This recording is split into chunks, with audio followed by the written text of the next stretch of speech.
الرحمن علم القرآن خلق الإنسان علمه البيان الشمس والقمر بحسبان والنجم والشجر يسجدان والسماء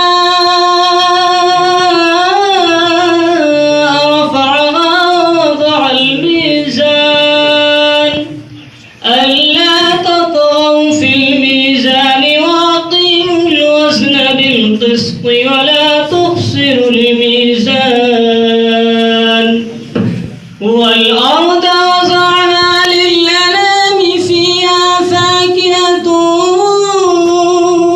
والنخل ذات الأكمام